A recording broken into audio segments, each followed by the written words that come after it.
1, 2, 3. D'accord. D'ailleurs, on a un retour. Bonjour à tous. Donc, je suis Cyril Morcrette. Je suis le directeur technique de MAPI. Donc, MAPI, voilà, tout le monde connaît. Hein. On est un itinériste qui est en train de se transformer. Voilà. Donc, voilà, je vais faire une petite allégorie, effectivement, à une autre icône geek, puisque c'était très Star Wars pour le DevOps.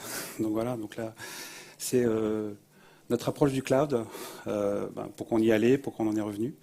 Voilà, donc je vais un peu faire une petite redite par rapport à Voyage SNCF, parce qu'on a à peu près les mêmes contraintes. Mais on part à travers deux projets, enfin surtout un qui était sur la vue immersive, et donc effectivement un projet concurrent à Street View de Google. Comment on a démarré dans le cloud, et puis en fait on s'est rendu compte qu'à terme, de manière pérenne, c'était pas très très très efficace en fait.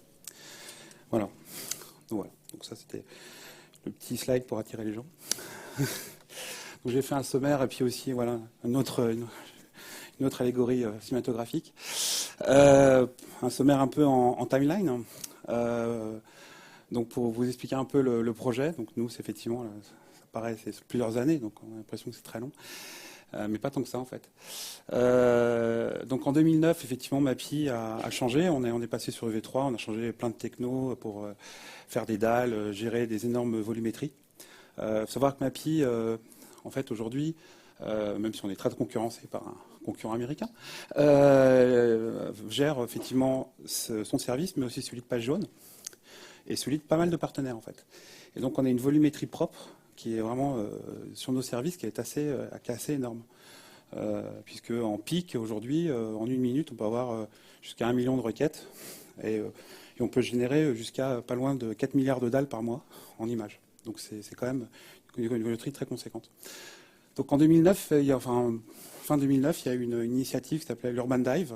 C'était vraiment une nouvelle réflexion, donc c'est ce que je vais parler juste après, pour savoir comment effectivement faire une autre approche auprès des annonceurs Page Jaune et rentrer un peu dans une innovation en termes technologiques, parce qu'effectivement Page Jaune avait une sclérisation interne, donc il fallait un peu casser. À partir de là, nous on a fait un autre projet, c'était aussi la rénovation des photos aériennes, chose qui tient à cœur à Page Jaune, et c'est vrai qu'il fallait reconstruire tout le SI de la gestion des photos aériennes, et c'est vrai qu'on s'est dit, tiens, le cloud c'était une bonne idée. Et c'est aussi ce moment-là où MAPI a fait une vraie bascule vers l'open source. On était historiquement en mode propriétaire vraiment de la cave au grenier, et en full Microsoft. Et effectivement, depuis effectivement 2011, on est dans une migration très forte vers l'open source. Alors, ça ne se fait pas en 2 minutes non plus, hein. On a aussi de la prod. Donc le point, c'est maintenant on devient non seulement utilisateur d'open source, mais contributeur. Ça, c'est un point important. On est aussi donc très actif dans la communauté open source, aujourd'hui surtout autour de la cartographie. Et en 2012, on nous a demandé de fusionner. C'est là où effectivement il y a eu des choix à faire. Je vais expliquer quelles ont été les bases de notre choix et de notre analyse. Et puis en 2013, ça nous a permis, à partir de ces expériences, de sortir pas mal de nouveautés et pas mal de choses. Donc pareil, ça nous a permis d'accélérer au niveau des tests et de voir un peu ce qu'on pouvait faire avec effectivement de nouvelles technologies. Alors le projet Urban Dive, c'était quoi en fait? Le projet Urban Dive, c'était lancer un environnement innovant au sein du groupe Page Jaune autour de l'urbain. Voilà, parce que Page Jaune a quand même une image assez vieillissante. C'est pour ça qu'ils ont changé de nom il n'y a pas très longtemps d'ailleurs.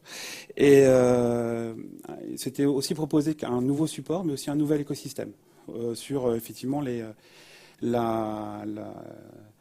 autour de comment on présente une information annonceur, comment on présente effectivement son espace, et surtout descendre dans le local. Comment on présente ce qu'il y a autour de soi. Donc la cible, c'était de couvrir 200 villes, et donc de partir effectivement sur ce concept de photos en extérieur. Donc pareil, donc c'est MAPI qui a eu la charge de ce projet.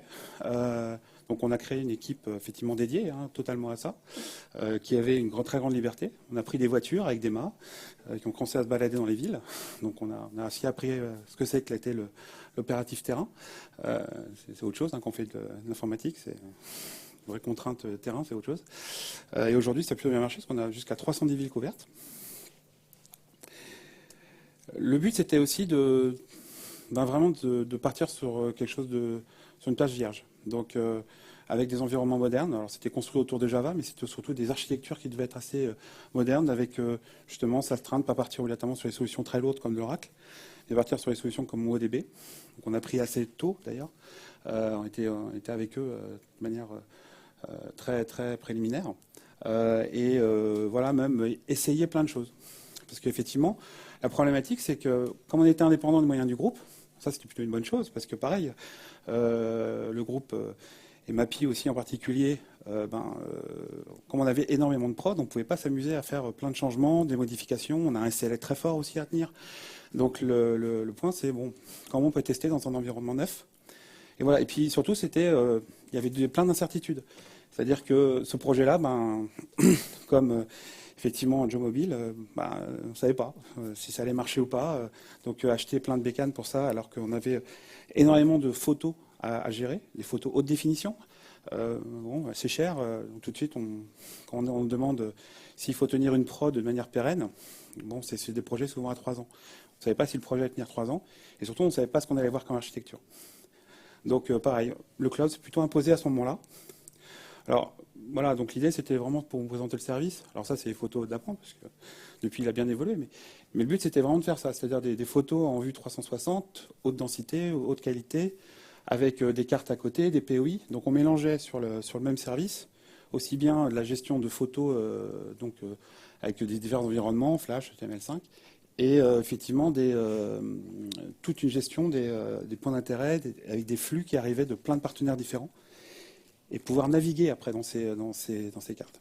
Donc la problématique, c'est qu'aujourd'hui, vous devez rapprocher une carte avec son propre système de coordonnées, avec des voitures qui passent partout, qui prennent effectivement des photos, qui sont géocodées. Mais bon, après, c'est pas toujours la même grille, effectivement, GPS. Donc on a vraiment plein de systèmes back-office aussi, pour pouvoir déjà recréer effectivement cette navigation, mais aussi derrière gérer les contraintes légales. En France, on a la CNIL, donc on n'a pas le droit d'avoir de visage non flouté, on n'a pas le droit d'avoir de photos avec une pub pour un cigarettier, on n'a pas le droit de voir les numéros d'immatriculation. Alors Google l'a fait aux États-Unis, mais en France, la CNIL, elle est super à cheval sur ce truc-là. Donc on a tout un process aussi de vérification manuelle de chacune des photos. Puis voilà, puis après on pouvait faire des trucs un peu rigolos avec les photos, parce qu'il y a eu une exposition qui s'appelle Kanish Kapoor. Et du coup, on pouvait prendre des photos et on pouvait faire des visites, créer des monuments et des musées virtuels en ville. Voilà, donc là, le pont des Arcs était un peu transformé. Donc voilà, donc ça permettait vraiment un nouveau service exploratoire, parce que pareil, le modèle économique n'était pas clair. On ne savait pas trop. Donc, on dit c'est joli votre truc, mais c'est quoi le ROI? Donc voilà, donc là, avec ça nous a permis, encore une fois, d'être très mouvant pendant, effectivement, dans les phases bêta du projet. Donc si je parle un peu de technique, c'est un peu l'idée d'être ici aujourd'hui. Voilà, donc ça c'était notre infrastructure. En fait, on était entièrement chez Amazon. Depuis le début, ça a été du full Amazon from scratch. Et voilà, on a pris quand même quelque chose d'assez massif en fait au final. On était donc avec, je pense, tout le catalogue qu'on peut trouver chez Amazon. Aussi bien effectivement de l'Elastic Load Balancing, les systèmes de varnish, des outils effectivement applicatifs développés maison, du S3, des fonctionnalités sur donc MongoDB, comme je vous expliquais.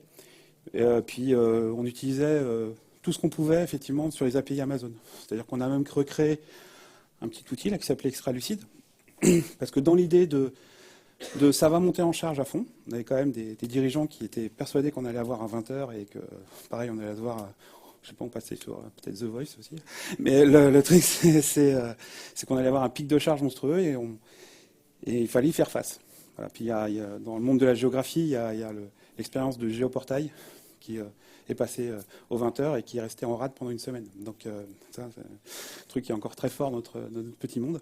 Donc ExtraLucid, le but c'était en s'appuyant sur les API Amazon, de pouvoir, juste en analysant le trafic, donc il a été aussi plugué à tous les outils de monitoring, d'instancier automatiquement chacune des plateformes et de pupettiser effectivement chacune des plateformes. Et donc, quand on a besoin de plus de frontaux web, ok, ça se passe pendant la nuit, il n'y a personne devant, pas de problème. Ou alors c'est la nuit, on a trop de frontaux web et il n'y a plus de charge, hop, hop, hop, on en libère. Voilà. Donc on avait monté des outils assez sympas. Alors maintenant, on commence à les trouver ailleurs, hein, mais c'est, encore une fois, on était il y a quelques temps. Donc on était sur 60 instances, et on a quand même beaucoup de stockage, hein, puisque en fait, on a beaucoup de photos. Les photos sont en dossier. Il fallait aussi avoir une initiale pour les envoyer en Roumanie de manière électronique, évidemment, pour floutage. Voilà. Donc on voyait la croissance, c'était d'à peu près 2 Tera par mois.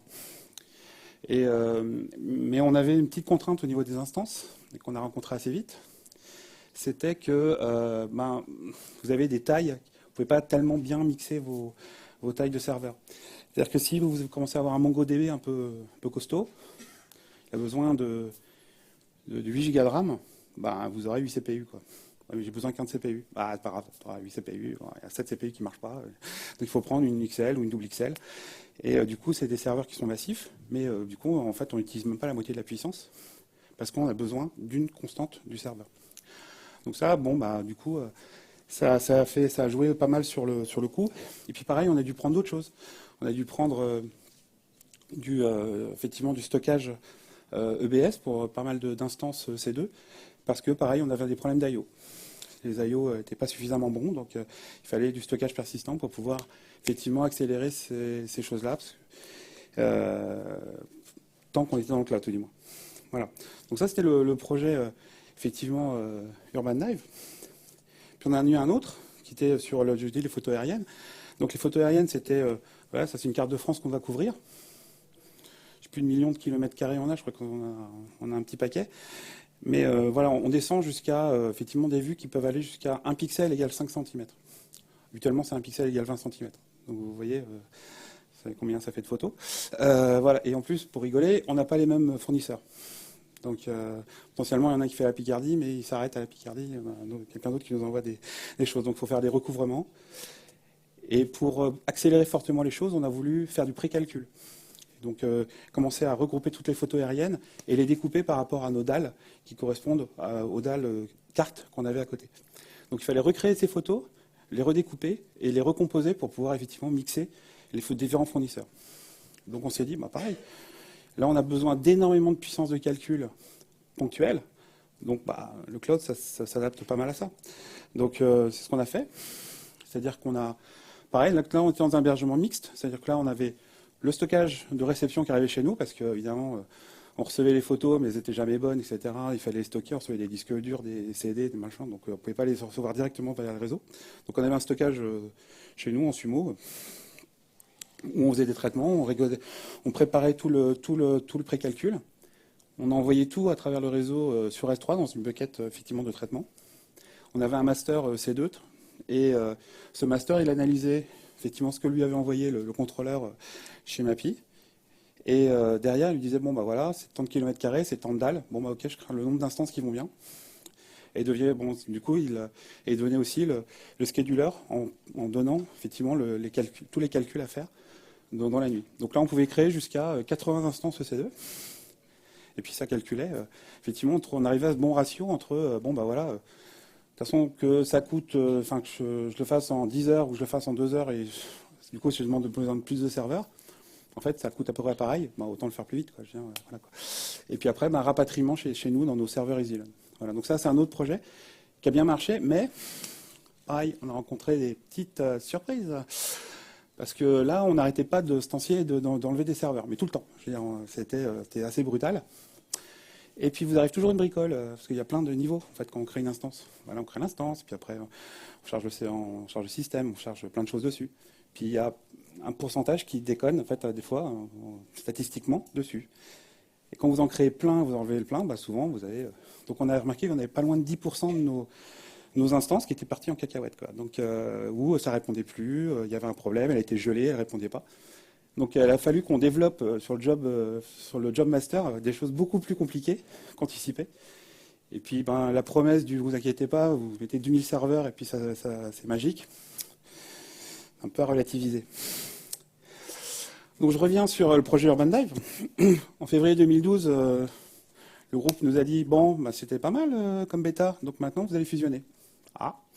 Donc super, parce que c'est pour ça que j'ai mis bon courage, parce que effectivement on avait 2 équipes qui travaillent pas de la même manière, avec d'un côté du full cloud, du côté du complètement maison, et avec des process différents, des technos différentes. Bon, c'était le bonheur, quoi. Et par contre, il fallait qu'en très peu de temps, on fusionne. Donc, c'est posé la question de qu'est-ce qu'on fait pour l'hébergement? Parce que ça, c'était des coûts quand même relativement importants, et c'était un des premières choses au niveau de la stratégie technique qu'on nous a demandé. Bon, premier choix, statu quo, ça marche des deux côtés, c'est pas mal. On a déjà mis des ponts entre les services. Sur Mappy, on avait carrément on avait développé des API du côté Urban Dive et on les avait utilisés du côté effectivement Mappy. Bon, on aurait pu rester comme ça, quoi. Ou alors on bascule entièrement sur l'hébergement historique de Mappy. Il faut savoir que Mappy a un hébergement historique chez Telehouse. Mappy existe depuis 15 ans, donc il commence à avoir une forte compétence. On a négocié au cordeau, évidemment, tous les contrats. Donc, bon, c'est quand même quelque chose qui est extrêmement maîtrisé. Une équipe technique interne qui est pas très importante, mais qui est très compétente. Et puis, sinon, se dire, tiens, on a fait les expériences du cloud, pourquoi pas faire l'inverse, c'est-à-dire passer le Mappy dans le cloud. Bon, ce qui a été retenu, vous en doutez bien, c'est on est revenu sur l'hébergement historique. Alors la question, c'est pourquoi? Il y a eu 3 grandes raisons, en fait. La première, c'est le coût. Et oui, ce qu'on dit, c'est cher. Et voilà, donc aujourd'hui, encore une fois, pour effectivement des petits volumes, une expérimentation, bouger des choses, c'est le cloud, il n'y a effectivement pas de concurrence. Par contre, quand on arrive dans un environnement comme effectivement qui commence à être stable, qui commence à être effectivement assez massif, parce qu'on a besoin de beaucoup d'instances pour faire tourner le serveur, et qui commence à être pérenne, c'est-à-dire que l'infrastructure ne va pas trop changer, on se retrouve avec des coûts assez importants. Et là, aujourd'hui, voilà, je vous mets les coûts. Donc, comme on était sur une plateforme IaaS, ça enlève effectivement, des deux côtés, il y avait de toute façon, on devait mettre des ingénieurs réseau, mais voilà, c'est à peu près équivalent. Donc, d'un côté, pour à peu près 250 millions de visites, on est, et encore, je parle de 250 millions, mais je suis loin du compte parce que je fais que le site Mappy, alors que si je rajoute Page Jaune, on est plutôt près de 800 millions. Et ça nous coûte aujourd'hui 35 000 € par mois. Et c'est parce que voilà, on a une quinzaine de baies chez TH2, que voilà, le prix est négocié, qu'on a des gens qui travaillent dessus, nos baies sont bien optimisées. Par contre, le cloud, du fait du nombre d'instances, parce que je vous expliquais qu'effectivement, on n'avait pas toujours le choix de la taille de l'instance, on était obligé d'en prendre pas mal. On avait beaucoup de stockage. Il y avait beaucoup de... On paye aussi le trafic. Hein. C'est-à-dire, quand vous envoyez 2 Tera par mois, juste en stockage et même en sortie, ça coûte. On avait pour effectivement une audience, mais beaucoup, beaucoup plus faible, 25 000 €. Et quand on faisait même avec Amazon, on faisait des hypothèses de croissance, ça faisait un peu peur. En plus de ça, nos études montraient que réintégrer la plateforme Mappy, de Urban Dive chez Mappy, ça coûtait 0. Enfin, ça coûtait du temps. Mais ce que je veux dire, c'est qu'en termes de matériel et en termes de croissance, c'était pas plus cher. On avait du spare, et rien qu'avec ce spare, on pouvait absorber l'entièrement Urban Dive. Sans compter qu'il y a d'autres choses. Pour des raisons de SLA, pour raisons de maintenance, souvent on est obligé de multiplaques. C'est-à-dire que souvent, nous, à cause de la CNIL, on était obligés d'être hébergés à Dublin. C'est pas le droit de sortir de l'Union européenne parce qu'il y avait des photos avec des gens dessus, etc. Mais bon, faut faire attention parce qu'il y a eu des nids de service, effectivement, des problèmes de service sur la plateforme de Dublin. Donc, on s'est dit, on va les mettre sur les 2 data centers de Dublin. Oui, mais il y a eu des conséquences. Du coup, il faut commencer à les mettre dans des plaques un peu plus éloignées. Résultat, on était obligé quasiment d'avoir un CDN. Chez Mappy, on avait Akamai, en l'occurrence. C'est des coûts en plus, parce que vous payez 2 fois votre réseau, pratiquement. Donc, voilà, il y avait du cash, du coup, qui était du côté Akamai. Mais pareil, si vous commencez à lui dire qu'il faut stocker 40 Tera, c'est un coup, quoi. Parce que de toute façon, le stockage, vous l'avez aussi sur S3. Or, le trafic de Mappy est essentiellement français. Aujourd'hui, on a au francophone, on a un peu de Belgique, mais c'est essentiellement français. De plus, comme je vous ai dit, on est hébergé sur Telehouse, donc on est sur une des autoroutes de l'information. On a de PropRes, on gère notre propre DGP, nos propres routeurs BGP, et puis on a une bande passante qui coûte vraiment pas cher. En fait, MAPI, aujourd'hui, n'a pas besoin d'un CDN. On l'a monté chez nous. Je veux dire, par niche, ça marche bien. Donc voilà. Donc aujourd'hui, le coût, rien qu'avec ça, c'était aujourd'hui, depuis qu'on a arrêté le cloud, ça marche tout aussi bien et on a économisé 25 000 € par mois. Donc le surcoût aujourd'hui de bande passante, il est vraiment, vraiment faible. Surtout qu'on allait fusionner les services, donc de toute façon, on n'allait pas avoir un surcoût énorme. En plus, ça nous a permis de rationaliser les serveurs. Donc, on a fait une meilleure gestion de la configuration serveur, ce que je disais, le ratio CPU-RAM, dont je vous parlais tout à l'heure. Et puis, il y a aussi des mécanismes qu'on ne peut pas faire dans le cloud, notamment quand on maîtrise un peu sa plateforme et qu'elle est un peu forte, hein, notamment tout ce qui est le snapshot. Donc aujourd'hui, sur nos plateformes écologiques, pour tout ce qui est données read-only, on en a pas mal. Bon, du fait de l'hébergement, on devait stocker plusieurs fois l'information pour plusieurs raisons. Notamment aussi parce qu'on était aussi sur des systèmes de données qui étaient un peu déstructurés. On était obligé de le copier, donc il faisait de la taille en plus. Là, avec le mécanisme de snapshot, on fait un snap et on l'écrit une fois, et puis après, on fait que des pointeurs, en fait. Et donc ça, des fois, pour certaines données, on a fait des facteurs 10 de réduction de place. Puis il y a le SLA et le performance. Donc, comme pour NCF, on a un problème de SLA. On a des SLA avec page jaune et pareil, 99, effectivement, 95, ça suffit pas. Parce qu'en plus, il y a le nôtre derrière. Donc, si on cumule les deux, on commence à descendre bas. On a pu faire des optimisations très fortes parce qu'encore une fois, on a une équipe interne qui est costaud. Donc, on a juste en revenant dans un réseau maîtrisé, on a gagné de la perf. Sans rien faire, on a gagné de la perf. On a pu faire des split réseaux, on a pu vraiment adapter, gérer les trames. Enfin, on a pu faire plein d'adaptations qui ont augmenté sensiblement les perfs. Comme on a fait un peu grandir nos nœuds écologiques, du coup, ça a optimisé aussi les performances, parce qu'on a plus de cache, plus de têtes de lecture, plus de cartes d'accès, donc c'était bien meilleur. Et puis la sécurité a été améliorée. On s'est rendu compte que Urban Dive se faisait attaquer, mais tout le temps. C'est-à-dire que les IP sont publics sur Amazon, donc elles se font bombarder en permanence. Et puis vous faites pas gaffe à votre sécurisation d'un bucket. Tiens, qu'est-ce qu'il y a dans le bucket à côté? Ça, on l'a vu. Des gens, ils sécurisent pas leur bucket, et puis hop, c'est ouvert au cas de vent. Donc il faut être super prudent quand on est sur le cloud. Je veux dire, c'est pas les mondes des bisounours. Donc faire attention. Alors comment on a fait? Une fois que le projet a été fait et étudié, on a mis à peu près 3 mois. Donc d'abord, ce qu'on a fait, c'est qu'on a étudié les profils serveurs qu'il y avait sur Amazon. Et on a créé des templates VMware, parce qu'on l'avait VMware chez nous déjà. Et donc en fait, on a créé 4 types de serveurs. Ça permettait de créer des gros profils. Et puis derrière, ça nous permettait de créer des pondeuses via du scripting VSphere pour créer massivement des serveurs. On disait, on a besoin de temps, on les a créés, ça allait excessivement vite. Du coup, derrière, on a réécrit des scripts Puppet qui existaient déjà de manière assez importante du côté Urban Dive. C'est comme ça, d'ailleurs, qu'ils faisaient leur élasticité, avec Extralucide, comme je le disais tout à l'heure.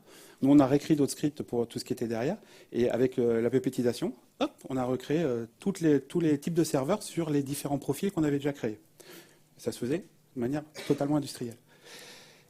Puis après, derrière, comme je vous disais, on a repris chacun des serveurs, et là, on a affiné. On a dit, tu as besoin de plus de RAM, plus de CPU, plus de ceci, hop. Et du coup, on a affiné, et on a optimisé toute notre plateforme. Derrière, on a utilisé nos scripts internes de redéploiement des applicatifs. Donc, en l'occurrence, nous, on est sur Capistrano. Pareil, ça s'est redéployé à toute berzingue. Du coup, ça nous a permis aussi de faire un peu de ménage dans nos outils de déploiement. Et puis derrière, on a transféré les données. Je ne vous cache pas que ce n'est pas fini, parce que quand vous avez énormément de données sur Amazon, c'est bien, mais alors pour les rapatrier, c'est pas simple, parce que c'est pas un AirSync que vous faites, c'est les API. C'est les API Amazon, donc vous êtes obligé d'avoir des scripts particuliers. Nous, pour vous donner quelques chiffres qui claquent, je vous dis, on avait pas loin de 1,8 milliard de fichiers à rapatrier. Donc 1,8 milliard, ça c'est pas comme ça. Et si vous envoyez, après, vous pouvez envoyer des disques, mais après à ce moment-là, c'est vous qui gérez. Ça va de ce répertoire à ce répertoire, etc. Donc il y a plein de murs qu'on peut se prendre. Voilà, donc ça, c'est un projet qui a été fait, qui marche. Et bon, voilà, le résultat, c'est qu'on a une fusion. On a un nouveau MAPI qui est sorti en janvier, qui associe le meilleur des deux mondes. C'est-à-dire que, bon là, je ne l'ai pas mis, mais on a, quand maintenant vous avez le petit bonhomme là-haut, là, comme Google, qui effectivement, maintenant, vous donne une vue immersive. On a revu entièrement nos systèmes, effectivement, ça nous a permis de voir, d'optimiser. Cette techno qu'on a développée, effectivement, avec Urban Dive, bah, on a pris le meilleur des serveurs à chaque fois qu'on a fusionné, effectivement, les deux services. Donc, on a pris le meilleur des compétences. Donc, on a optimisé plein de systèmes. Le nouveau MAPI est beaucoup plus orienté local. C'est-à-dire qu'aujourd'hui, comme on est très attaqué sur la carte et que c'est devenu une commodité, il faut que nous, on se diversifie. Donc, le point, c'est qu'on a développé autour de MongoDB, grâce aux technologies qu'on a pu expérimenter sur Urban Dive, tout le système, effectivement, de recherche locale et pour trouver, effectivement, un fournisseur fleuriste dans le coin. Voilà.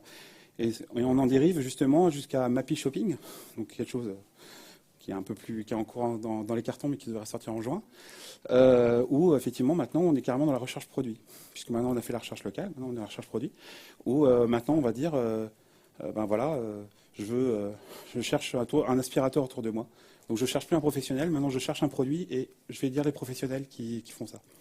Et voilà, donc grâce à ces compétences on a ça. Et puis même maintenant aussi, grâce à ce genre de projet, on a pu avoir expérimenté plein de choses. On a pu se lancer aussi, ben, toujours dans la même lignée, maintenant sur le traitement de la photo, la gestion de la photo panoramique. Et donc maintenant, on va directement chez les commerçants, on pose un petit appareil qui s'appelle une gyrocam, et en 1 minute et demie, on a la photo de son magasin en 360, et maintenant on a tout le process aussi de floutage, et qui demeure toujours sur le cloud en l'occurrence, et de floutage pour effectivement l'intégrer au sein de l'offre globale. C'est-à-dire que quand vous voyez, vous avez les informations du fournisseur, enfin du partenaire, donc son adresse, son numéro de téléphone classique, mais aussi maintenant ses horaires d'ouverture, ce qu'il vend, et puis maintenant vous pouvez voir l'intérieur de son magasin. Et aujourd'hui, on a un process qui est beaucoup plus industriel que celui de Google. Google, il a délégué ça effectivement à des photographes. Donc vous appelez un photographe Google qui vient chez vous, vous le payez, il fait les photos, ça arrive. Nous, aujourd'hui, on lâche les gens, ils descendent les rues, effectivement, ils prennent tous les magasins, un peu en mode photographe de plage. Et du coup, aujourd'hui, on arrive à en faire une 30aine par jour sur Paris, avec 3 équipes. Voilà, donc je fais il me reste 2 minutes, donc je suis plutôt bon dans le timing. Voilà, donc le cloud, pour résumer, pour nous, ça nous a permis de lancer rapidement des gros projets complexes qui auraient été quasi impossible de le lancer, effectivement, si on avait dû acheter un SI traditionnel pour le faire, parce que il y a tellement d'attentes, de craintes, puis d'incompréhension, encore une fois, parce qu'on nous disait, on va avoir une explosion de trafic, on aurait dû mettre plein de serveurs qui aujourd'hui on les aurait sur les bras.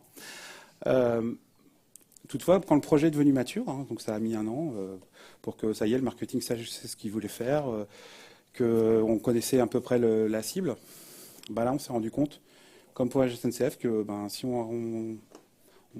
du fait que MAPI avait une forte expérience effectivement dans l'hébergement, un hébergement amorti, enfin un existant qui était fort, que effectivement le cloud, pour le coup, dans notre cas, n'était pas une bonne solution et que mine de rien, c'était plus intéressant de le rapatrier et que le rapatriement, en fait, c'est pas si compliqué que ça. En fait, des fois, dès qu'on a cet environnement, et on se retrouve effectivement dans un environnement qui a aussi d'autres avantages. On perd un peu cette élasticité, mais en fait, si on connaît sa charge, en fait, on n'a plus les besoins aujourd'hui qu'on a au lancement d'un projet. Voilà.